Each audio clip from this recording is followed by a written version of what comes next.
मुख्यमंत्री डॉक्टर मोहन यादव ने बुधवार को भोपाल के बरकतुल्लाह विश्वविद्यालय में पीएम ऊषा योजना के अंतर्गत 100 करोड़ रुपए की लागत से 4 नवीन अध्ययन भवनों, छात्रावास और आईटी केंद्र का भूमि पूजन किया।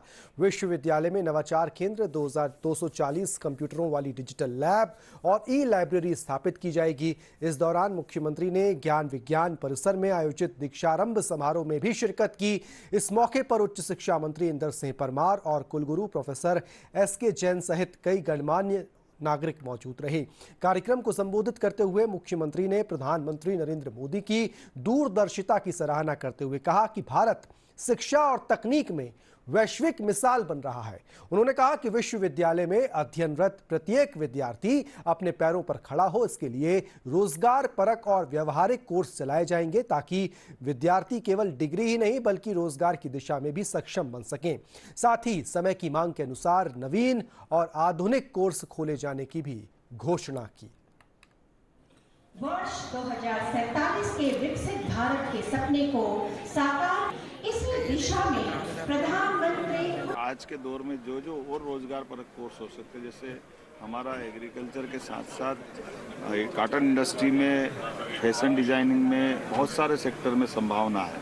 ऐसे में नए कोर्स खोलने की आवश्यकता है, तो उस कोर्स खोलने की हमने यहाँ घोषणा भी की है और साथ ही साथ बच्चों को आने जाने के लिए बस की भी सुविधा देने की दृष्टि से आज घोषणा हुई है। मैं उम्मीद करूंगा बरकतुल्लाह विश्वविद्यालय अपनी गरिमा के अनुसार इन सारी मांगों की तरफ भी गौर करके शीघ्र पूरी करेगा और सरकार उनके साथ खड़ी है। सही हमारे सारे उच्च शिक्षा विभाग के सभी महाविद्यालयों में पीएम एक्सीलेंस कॉलेज का प्रदेश भर का जो मॉडल बना है, देश भर के लोग आज हमारे इस मॉडल को देखने आ रहे हैं। शिक्षा नीति 2020 का सफल क्रियान्वयन करते हुए सरकार माननीय प्रधानमंत्री जी के साथ कदम से कदम मिला करके उनके सपनों का भारत बनाने के लिए स्वदेशी को अपनाते हुए आत्मनिर्भर मध्य प्रदेश की दिशा में ठोस कदम उठा रही है। भारत की 12 हमारी राष्ट्रीय भाषाएं, क्षेत्रीय भाषाएं 22 क्षेत्रीय भाषाओं को जो संविधान में उनको चिन्हित किया गया है, उन भाषाओं में से हम 12-15 भाषाओं को पहले चिन्हित कर रहे हैं। जो प्रदेश बड़े हैं जहाँ पर उन भाषाओं के कारण से कई बार वहाँ के लोग हमारे यहाँ बड़ी संख्या में नौकरी करने आते हैं, दूसरे व्यवसाय करने आते हैं, उन राज्यों को हम सम्मिलित करने जा रहे हैं और हमारे लगभग सभी विश्वविद्यालयों ने अपने अपनी भाषाओं का चयन कर लिया। अपनी कार्य परिषद में निर्णय करके आगे उसको क्या रहेगा उसको क्रेडिट से जोड़ने का काम करेंगे।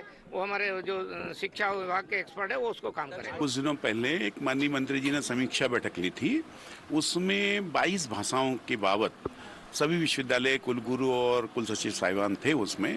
तो जो 22 भाषाएं हमारे देश हैं, तमिल है, तेलुगु है, बंगाली है, मराठी है, इसको अलग अलग विश्वविद्यालय 1 या 2 भाषा की कोर्स कराएगा ताकि वो कभी जैसे तमिल या कहीं जाता है, तमिलनाडु या कहीं पर जाता है, एक जो आम भाषा का जो फील मतलब परेशानी होती है उससे बचेगा। और वहाँ जाके वो मान लीजिए जब सर्विस लग गई तो सडनली वहाँ जाके परेशान होता है, तो कम से कम यहाँ से सीख के जाएगा, ये कंफर्टेबल, इसके लिए वो भाषाएं चालू की।